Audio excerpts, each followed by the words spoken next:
Hello, Shuts. Hi, I'm super excited about this podcast today. What is today? Today's a health podcast Okay. in the growth about health.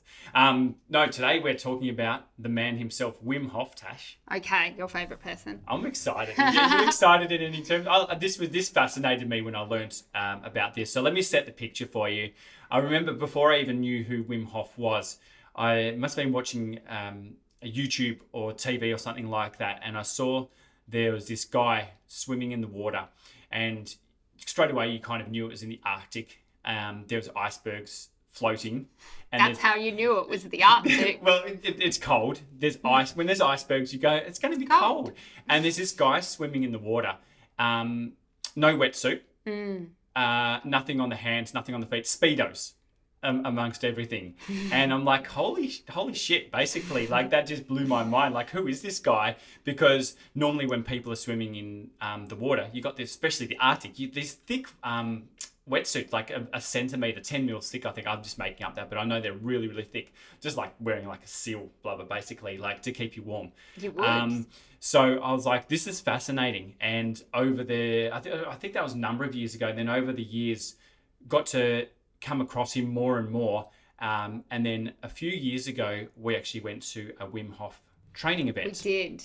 So in today's episode, basically wanted to share with you guys a bit about who Wim Hof is, why he does what he does, the Wim Hof method, which we apply in our lives, we being me. I love that, But I'm still hopeful for you. We're all hopeful. And I kind of want to share as a bit of an experiment, just based off my experiences, which is in alignment with a lot of other people who do this also. So yes, that's where I want to go today. Let's go. Okay. So who is Wim Hof, Tash? So he's this crazy guy they call the Iceman. Yes. Now, I did like him when because I didn't quite know what we were signing up for. And then this guy, I'm pretty sure he had no shoes on, crazy beard, crazy hair, crazy Dutch accent, just starts talking. And I'm like, he's all right. Yeah, and he's running this event. But yeah, he was he's from the Netherlands. I don't know how old he is now, but born in 59. So, but a pretty cool guy. He basically, I can tell you a few little things about him just for a bit of his history and stuff like that. He said that he always loved the cold. So kind of like at 17 and stuff like that, he has like one of his first experiences out there in the cold, and just something about getting in the cold water just invigorated him. He's like the opposite of me. Yes. Yeah. If you're so with the opposite. Yeah. I found my opposite twin. Yeah. So, I want to tell you a few things. I've written them down because I wanted to just like shock you, Tash, about shock me, baby. Not shock you, but things that you go, this is again, we've talked about this in previous podcasts, and we'll continue to talk about it in future podcasts, but it's basically shattering beliefs again, because if it's possible for someone to do it, it's possible for other people. Mm-hmm. And he's a particular proponent of that because he really wants to share his things. Yeah. But check out this. So this guy, Wim, so he's run a full marathon. That's pretty cool in itself. I'll tick the box to say that that's really cool. But he ran it in the Arctic Circle. It was minus 20 degrees and shirtless. That's just what he does, in shorts. In 5 hours, 25 minutes. Now, time is pretty cool, but that's just running in shorts. Well, again, shoes. I'm pretty sure most people, if you said, is it possible to run a marathon without just in shorts in the Arctic Circle, most people would say no. No, they would. And I was telling you about this other one, actually. He has the world record for swimming underwater in ice. Yeah, you freaked me out. I did. Tell the story. I did. So he loves breaking records because I think when he does break records, it goes into the media in public, and therefore more people hear about him. But they put a hole in the ice, and he was going for the world record, how long you can swim underwater with the ice. Nothing on, so no oxygen, all that stuff. And his meterage was 66 meters that they measured it at. I can't do more than 10 meters. In a swimming pool, in normal temperature, normally. Yes. Like 61 meters for anyone is a huge amount of space, let alone in icy water with no clothes on. Because what happens, have you experienced, you have now because we've done it, but when you first go into water, you can't breathe. What happens to and the body? Can't move. Do what you do when you're going. Yeah, exactly like that. And when he shared this story, it was interesting. He was doing, I think, a practice run the day before. So on the day when he does it, he has all the support people, all the necessary people there. And only a crazy Dutchman would do it the day before without support. Just to, yeah, I think there must be someone around or something like that, but maybe, I don't know how many it is to keep track of him and stuff like that. But he said he swam the day before. He wasn't wearing goggles. And after a while of being in the cold water, it froze over on his eyeballs. So he couldn't actually work out where the hole was to come out of the thing. So he actually thinks, I think he discusses and says he actually swam past the hole, maybe 15, 20 meters, before having to go, I'm pretty much sure I've gone too far. I need to turn around and come back. So actually thinks he might have... but everything's blurry. He can't clear his eyes because they're all frozen. No. And again, talking about a stress response. Most people, when they figure out they can't find the hole in the ice and they're running out of oxygen and they've already gone 60 metres, going to start to panic about then. Yes. But just comes back, finds the hole, up he gets. Yeah. And he goes, okay, I'll do it again tomorrow. Yes, I'll do it now with people to actually measure the record. Yes, and I say crazy Dutchman with pure love and respect and just awe in my heart, not in a negative, bad way. Yeah. Really cool rock star. 2 other things to share. Climbed Everest to the death zone. There's a part in Everest where they call it the death zone. There's no oxygen.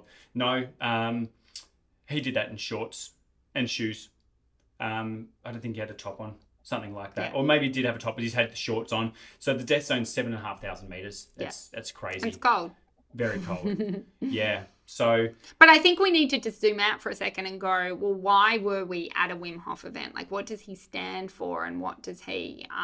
He's an amazing man. He's done amazing things. Yeah. But why? Why? Why do the things that he does? Yeah. Yeah, what really... what's that overarching belief that he's cracking, which was, he pretty much opened his conversation about, which was most people on the planet say you can't control your circulatory system and your nervous system. Your nervous system and your immune system. And your hormonal system, all your systems. Your autonomic nervous system, it can't be controlled. And that is... And until he came along, and then they've measured it with scientific evidence and proof, he can control the immune system and the autonomic nervous system, which is crazy. And so basically by doing what he's doing, he can change the health of people, mental health, just general well-being and health. And did you write down, do you want me to share the story of why he was interested in helping people? Because I thought that was, know, Phil and I are wired quite differently. I don't really listen to anything until I know why it's important and why it's relevant to me. And when he told this story, I was like, wow, I get why he does what he does. And his wife suffered from mental health and actually committed suicide and left him with 3 kids. 3 or 4, yes. Yeah. And so we went out into nature to try and grieve and find some kind of meaning and some kind of semblance, and that's what put him onto this mission of helping people not just with their immune systems and their health, but also with their mental health. And I just, it speaks volumes about the human that he is, and just that it is that important. And if we believe, and he starts off the program as well just going, well, let's just control our breath. Because that is an automatic response. I'm not sitting here talking to you going, I better breathe. I better breathe out. I better breathe in. Because that would be a really bad podcast if I was concentrating 99% of my energy on remembering that. It's an automatic response. But at the same time, we can completely control it. I can hold my breath and choose not to put oxygen into my lungs. Or I can really focus and take a really big oxygenating breath. Yeah. Well, the breath work that does comprise one of the 2 things that he really does teach people.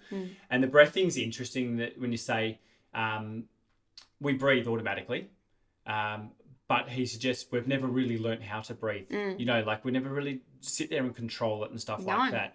But yet, what do monks do? What do Buddhas and yoga, like every yoga class you go to, or meditation, starting by taking a deep breath and concentrate on your breath. And we actually do that automatically as well. Like if we've had a stressful event or stressful news, we tend to go when something bad happens. Or something relief, like someone will go, oh no, it's okay. Phew. Like it's that noise and that pushing out of the air because you realize you have been automatically holding it. But if we're not in conscious awareness of this and we're not thinking about our breath, well, what are we holding in? And as you said, if we take shallow breaths all day, every day, never oxygenate our bodies and our blood, well, what does that lead to? And how does that affect us with our health? So I looked up a few things. So I wanted to know a bit more of the science behind it. I love knowing the science behind this stuff and things like that. So I'll tell you a little bit about the breath work and then what the exercises are that we do for that. Because since we have gone, so Tash and I can tell you the date. Tash and I went to see Wim Hof, 9th of December, 2018. Mm-hmm. That was the date, Tash, just to let you know. And I rock up. Like, Phil's a really healthy guy.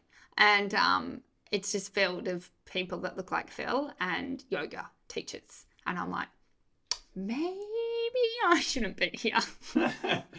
But we love learning and sharing and experiencing each other's. I'm up for something new, hobbies, so, for sure. Yeah, so we get there, and the first thing they teach us about is breath work. Well, yeah, he just starts talking, and then he just says, "Okay, lie down and start breathing." And I'm like, "What's going on? What are we going to learn how to? What's going on?" He's like, "Breathe in." I'm like, "But how?"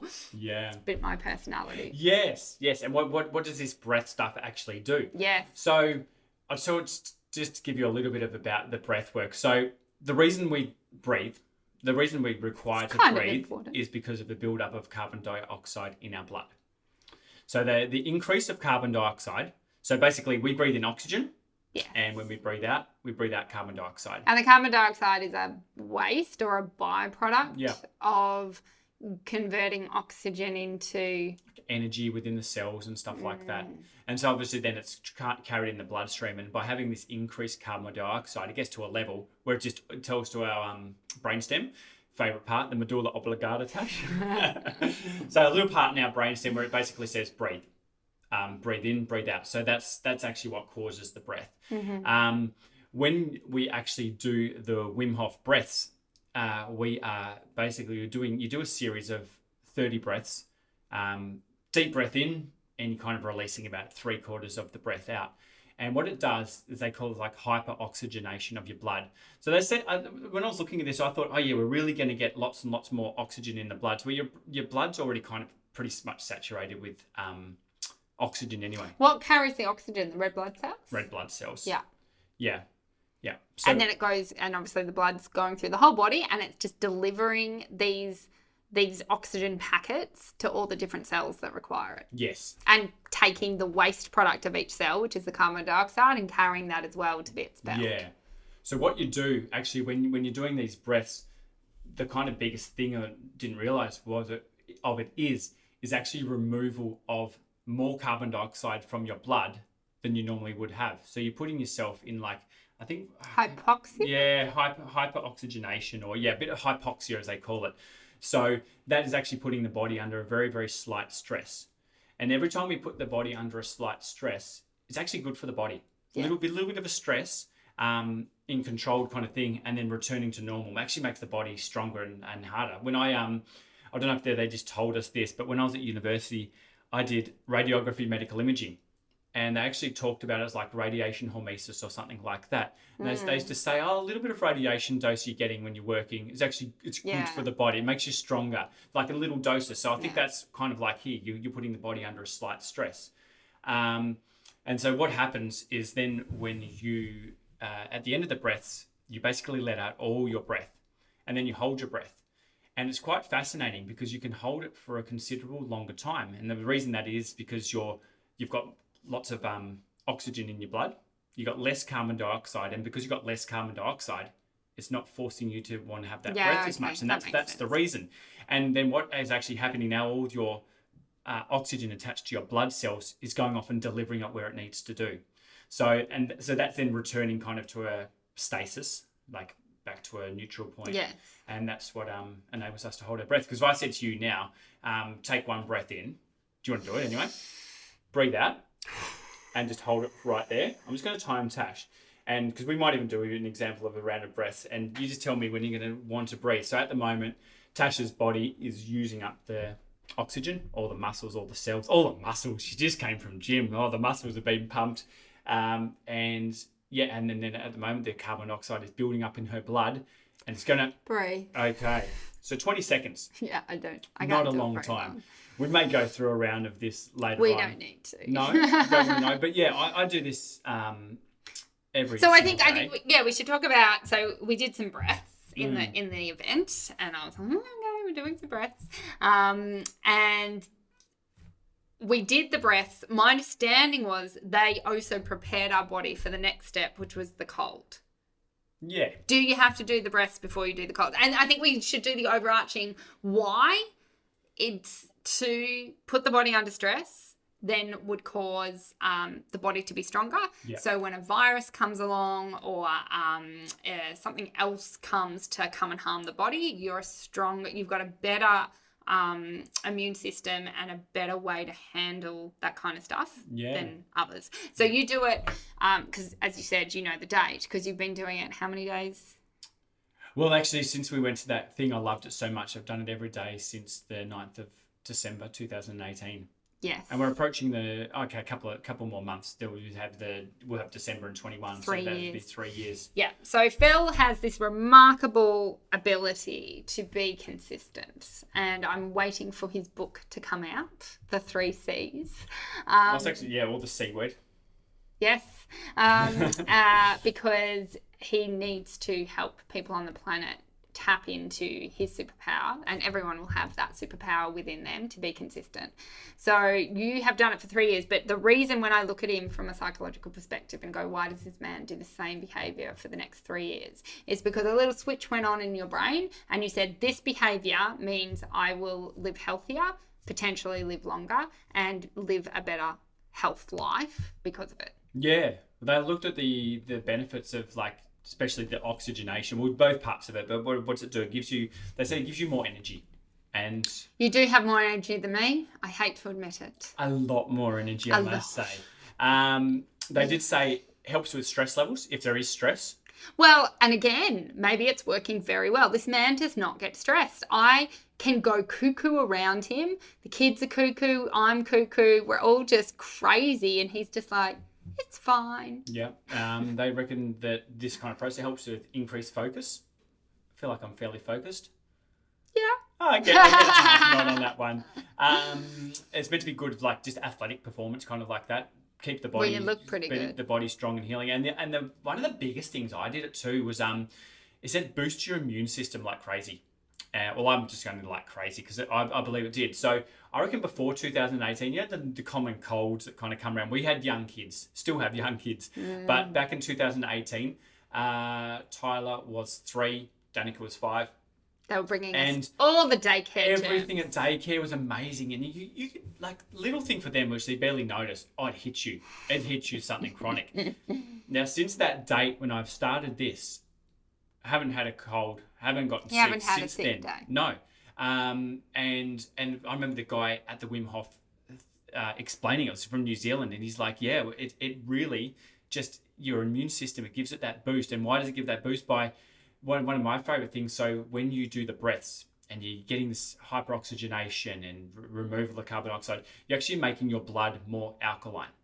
So your blood normally, I think they say about 7.5 as a pH. Which is slightly... Or 7.4 or so. Which is still slightly alkaline. Very, very slightly. Yeah. But it has the potential to boost. And there's not much. They're saying from 7.4 up to 7.75. But it will make a difference. An alkaline... everyone knows an alkaline environment is a healthier environment. Yes, because an acidic environment the body promotes, that's when you can inflammation, inflammation, yes, all things like that. But an alkaline destroys it. That's why a lot of people were turning towards plant-based diets. When you eat plant-based foods, you become more alkaline. That's alkaline. That's why when I have a big piece of meat, I'm having a huge amount of vegetables on the side because I feel like it balances it up. So that was actually one of the other reasons I really want to do it. I want an immune system that's superhuman. I like using those words because I don't want to get sick. No, you've got 150 to live to. Yes. I'd like to join you. Yeah. So that's, with the breaths, I found it fascinating. Easy to do, doesn't take very long. And you're absolutely right. So I don't know if you want to talk about it on this podcast or another podcast, but easy to do, easy not to do. Yeah.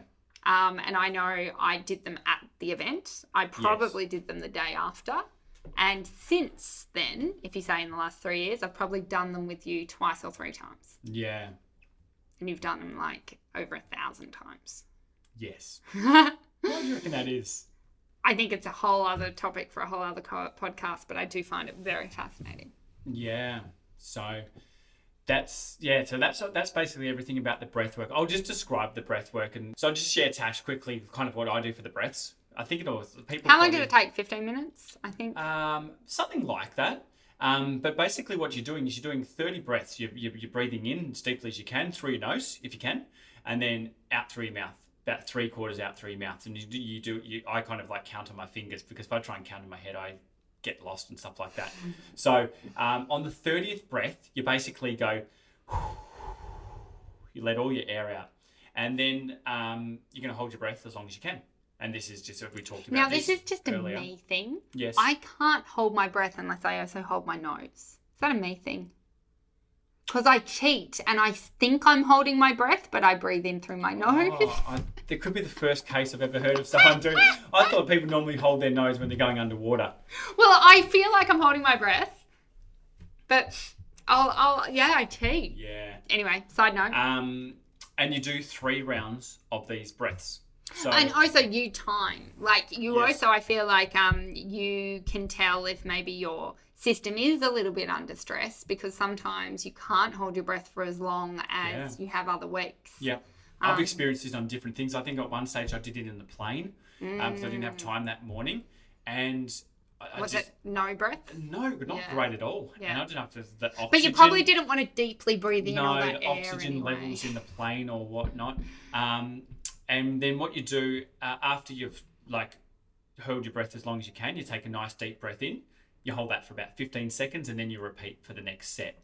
We're going to put the link in the show notes though about going to Wim Hof's website, because he has a bit more information about this, how to do it properly, because there's one thing we've got to note. If you are going to do these breaths, do not do this. Not behind the wheel, or near a swimming pool, or near water. No, because it's very rare, but they have had some people who have fainted doing the breaths before, and they were near a body of water. So, was there anyone in our class that fainted? I feel there was one. Most people did it lying down though, so you can do it sitting. You do it sitting or lying down. I've actually found if I lie down, I don't feel your lungs can expand. Well, I can hold my breath longer, which is fascinating. That if I often do it kind of kneeling on the ground. That's the most comfortable for me. And I love doing it outside because I feel like you're breathing in more like maybe for meditation, but just that air from outside. But it really is about, I haven't found anyone that does the Wim Hof breath that also isn't into, like, you don't do it just for the immune response. Like, it is that meditation. It is that thankfulness and that gratefulness for oxygen. Yes. It is, you love doing it on the crisp days, getting when it's some 2 or 3 degrees outside. Yeah. And it's about feeling alive. It's about feeling your, I'm sure you visualize every single cell in your body getting that gift of really fresh, crisp oxygen. And taking that time, as you said, it doesn't take that long. But how would someone's life change if that was the only habit that they put in? I feel that's almost a keystone habit that then might change the foods they choose, or how they speak to people, or because they've taken that time. We've talked about that on before, like the flow-on effects from doing one thing. It's like the snowball, really. Like, it's amazing. Like, as you said, or you get someone to track their food, and they start doing that, and then they start tracking their time, their money spending, their habits and stuff like that, and it's amazing flow. Yeah, it's not just that. I do it also. I think the almost a bit of connection with nature outside. I love it when we kind of had the ability to travel around Australia, around the world, just in different locations, sitting there and just experiencing the breath work.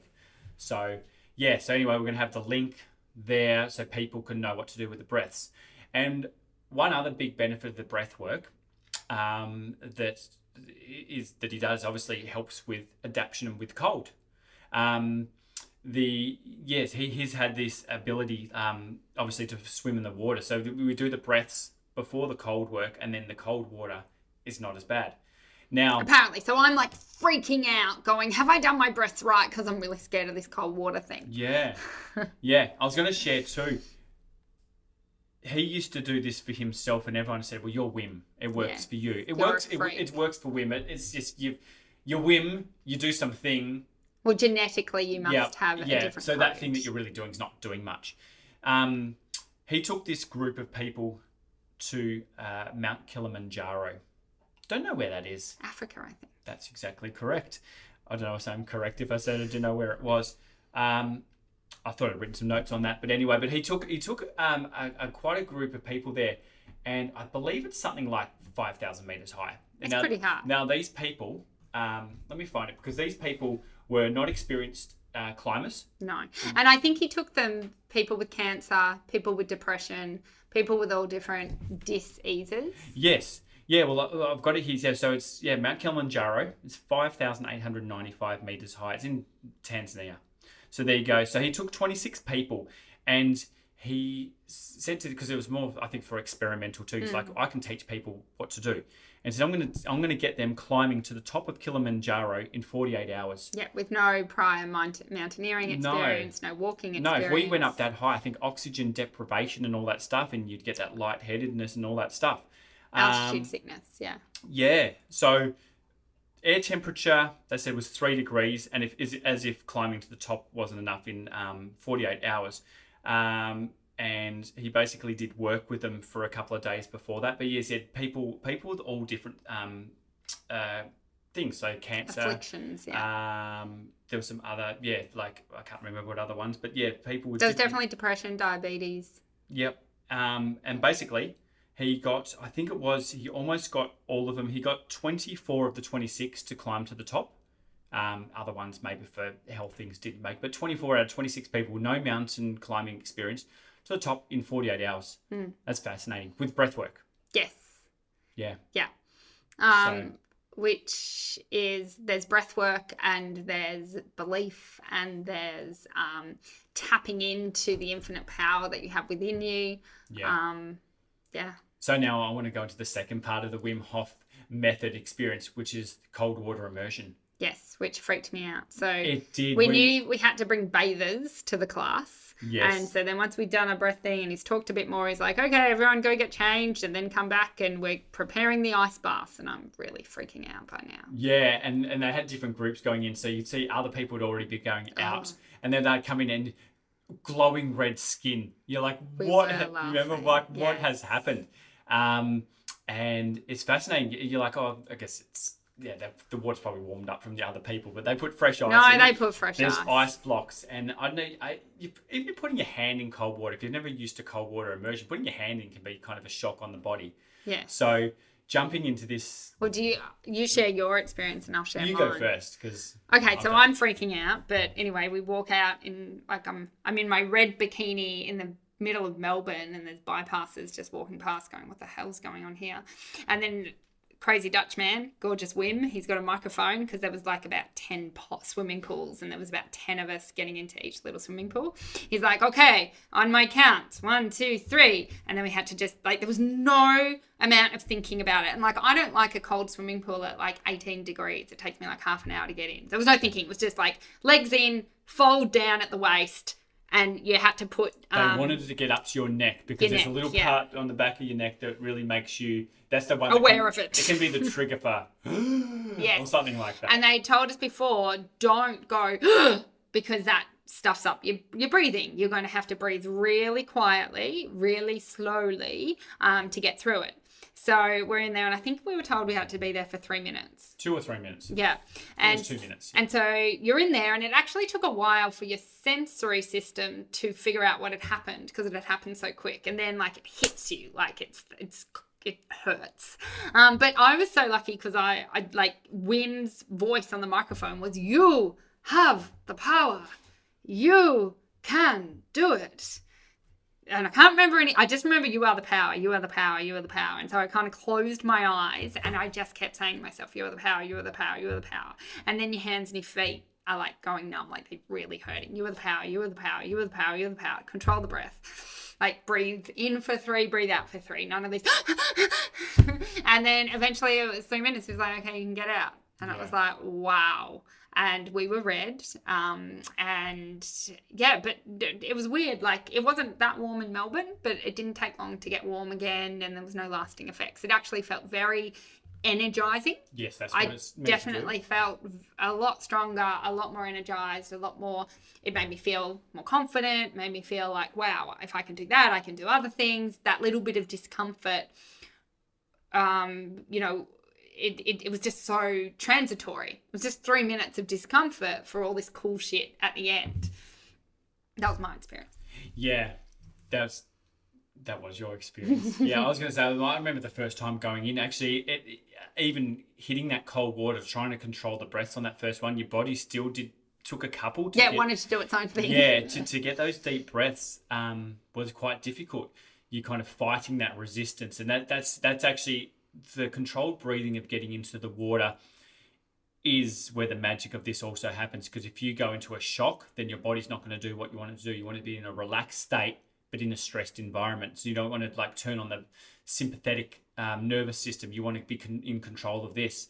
And it did take a couple of goes to get the breath under control. And I just remember, particularly, it's your fingers and your toes, your ankle joints, really, really painful. And the reason your body's doing this, it's like, I need to keep my body core temperature at 37 degrees, whatever it is. Trying to do my job here. So this is wasted blood flow in the fingertips, in the toes, in the extremities. So I'm going to take it all to the core, keep it around there. So it actually restricts the blood vessels. And they said this is a good thing. This is actually good. So when you do get out and you warm up, it opens up again. It's strengthening the system. I then took that experience from the Wim Hof day and moved it home. Now, it's pretty hard to set up an ice bath every day because you need a lot of ice. So I really kind of moved to cold showers with the attempt to try and get a cold, like an ice bath once every month or once every couple of months. But at least the water where we live in Melbourne in winter, it's a sufficient coldness. But I remember then starting, like it does take some time to get there. It's not something you can get there in a short time. I remember Tash, I'm going to get the timer out. I've had a nice warm shower. So I don't know what everyone thinks of Phil's strategy. He has a beautiful, toasty, hot, lovely shower, enjoyable time, happy days, turns off all the hot and stands under there for 3 minutes with the cold.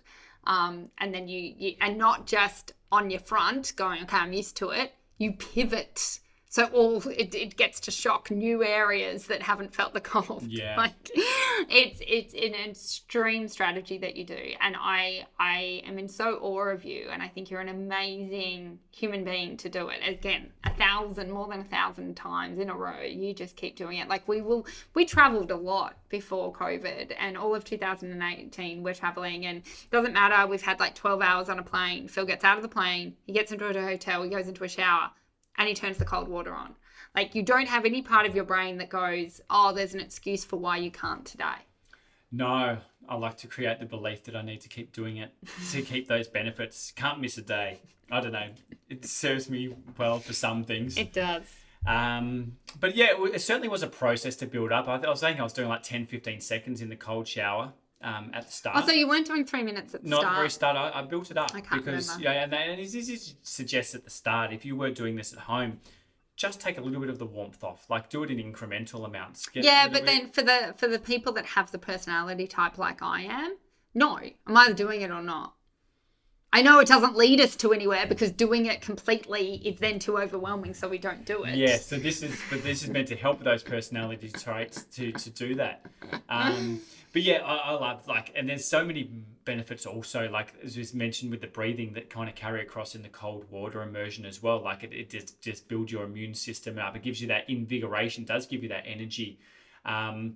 Prolonged ones of this, and they said with him, you can actually reverse. So there's 2 types of fat in the body. You have a brown fat and a white fat. You want the brown. The brown fat is that release of energy that kind of keeps you warm. As the other one, I think, is where you're storing all the extra carbs and stuff like that. And it's got all the crap in it as well, all the toxins. But yeah, and actually doing this over time, you actually can change the composition of your body. So you actually, by doing this, you can increase the metabolic rate and actually.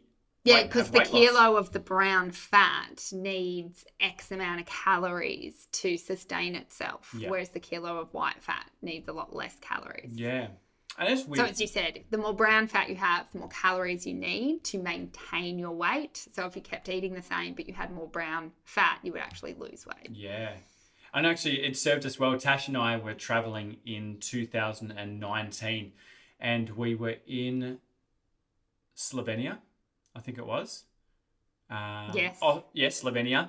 And that was horrible. And it was really warm for over there. It was at 38 degrees. And it was walking down a hill. Yes. And we were doing this massive walk, and it was in hot, and everyone's like, we're like, should we turn back? We don't know where this nice, beautiful waterfall. Yeah, we're searching for a waterfall. We were, don't go chasing waterfall. And we were chasing and searching this waterfall. And we got there.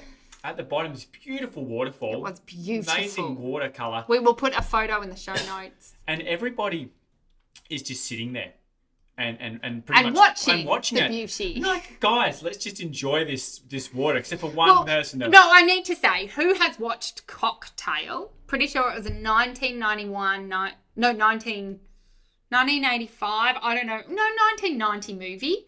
Tom Cruise, Elizabeth Shue. Did you ever watch Cocktail? I can't. Brian Adams, I think. I can't comment on this. Or Brian Brown. And the Tom Cruise character starts dating the Elizabeth Shue character, and he takes her to this beautiful waterfall, and they kiss under the waterfall, and the water comes over their heads. And I was like, I don't know, 12 at the time, going, that's what love is. That's how you fall in love. You have to go under the water of the waterfall. Now, if anyone has ever been to a waterfall in real life, you can't go under the power of a waterfall. It pushes you under and you drown. So that would have just been a nice shower. Thank you, Hollywood. But yeah, I'm like, I want to go on the waterfall because I love waterfalls. From Cocktail, and then you put your foot in, you're like, I'm not going, what is wrong with his waterfall? Yeah, it was basically about 2 or 3 degrees, the water. I think it was the snow melt from the guy through. next door is like, this is the snow from the goddamn freaking Alps that melt and come down onto this waterfall. Yeah, so we're like, that's pretty cold. Yeah, it was interesting. And then so we went in with some friends, and the boys went. Yes, he had a good slip in, so he kind of went in a bit quicker than... Gorgeous man. I don't know. Yeah, no, we can say his name. Yeah. Gorgeous Owen. And we were just like, oh no, he's in. He was like, I guess I'm in. The rocks were very slippery with moss, actually. But yeah, this was preps us up for experiences like this, because there was no one else. Well, I think we were encouraging another couple to go, because they were just kind of so then you boys came out and you said it's not so bad. So us girls went, will we ever be in Slovenia again? If so, will we ever make the walk and the trek and into this part of Slovenia to go to this waterfall? Probably not. Well, we want to live a full life. Let's just get in there. So we went in. And made you guys go in again. Yes. Yeah. And it was cold. It was way colder than the ice bath. But it was invigorating. Yes, because I think the flowing water is actually cold because it flows past your body. And this is always being replenished by fresh snow melted from the ice cap water. So right now with your cold showers, you wanted to step it up again. And now you go, you enjoy your gorgeous, nice, cuddly, hot shower. And then you go cold, hot, cold, hot, just to shock it a bit more and annoy yourself a bit more. I think that, and I've just introduced that to give the body something different. To shock it. I don't want to get it used to what's been getting used to, which it's starting to. It takes that long. It took 3 years to get used to. But yeah, just I'm just breaking it up to kind of give it that stress. It's stress in a different way. So that's what I'm doing at the moment. It's interesting, enough, Wim talks about that when we so while we're doing all this, he does like to put the body under a bit of stress, because obviously it builds a stronger body. Because what we do in the modern world now is really interesting. He said that people love something like the temperature of 21 degrees. So good. So in summer, jump into the car, put the aircon on, go into the house, put the fan on, put the aircon on. Winter's coming, better put the heaters on. You got car seats that heat. So good. Yeah, so you like keeping your body at a certain temperature. I've lost the ability to regulate my body temperature. Yeah, well, that's what this... I really think I have. This thing will sort that out, and I do tell you that every day. You do. But it said, everyone's got basically that jumper. You're not going around now with it like in the t-shirt. You always got that jumper or the extra jacket, the scarf to keep yourself comfortable. And in doing... Well, comfort is it's the enemy. Yeah, it is. It can stop the growing and stuff like that. But by doing this, bit of discomfort, well, then it builds you stronger and harder. Then you can go off and do other things. So I don't know. I loved this. Loved learning about it. Still love doing it. I'm going to, when the world opens, I said to Tash, I saw that Wim Hof is doing this experience over in it's like Poland or something like that. And some friends found, like, we've all got to get together, and you go there, you do these breaths with him. He sits around, plays guitar by the campfire. Then has a beer. Yes, and then you sit in like this tubs. You go jumping into the rivers that are flying with the snow on the side. And I look forward to taking that part to the next level and just building it one level further. Yes, sounds fun. I'll be there. Yeah, so that is our kind of experience with the Wim Hof method. And my experience over the last 3 years. But yeah, if you guys loved hearing about that, want to know more, go to the show notes. Got the Wim Hof website in there. It tells you all about how to do the breath safely, what you want to do, how to do the water immersion, starting smaller and then building your way up. And there's heaps of information. It tells you a bit about like physiology, the science, the studies and all that stuff as well. And how about Tash? I can share a bit of my experience. I'll share my breaths so people can see kind of what I do with those. Yes. And a bit of jumping into the ice. Absolutely. My ice bath. My ice bath consists of buying about 8 bags of ice, putting it in the spa, waiting for it to melt. I think it was 6 degrees. You measured 2 or 3. Got it on the measuring thing. 2 or 3 degrees, so it's pretty cold. And that's fun. So yeah, we'll attach all that so you can. I trust that was interesting, guys, and yeah, like we said, we're just sharing what Phil does, sharing what I do. I've learnt everything Phil's learnt, and maybe I don't action all of it if it doesn't align with where I'm at right now. But I think it's important that you know this knowledge exists, you know that this stuff is out there, and point you to the resources if you want to explore it more. Just little health hacks to make you superhuman to get out there. Alrighty, we'll see you in the next episode. Bye.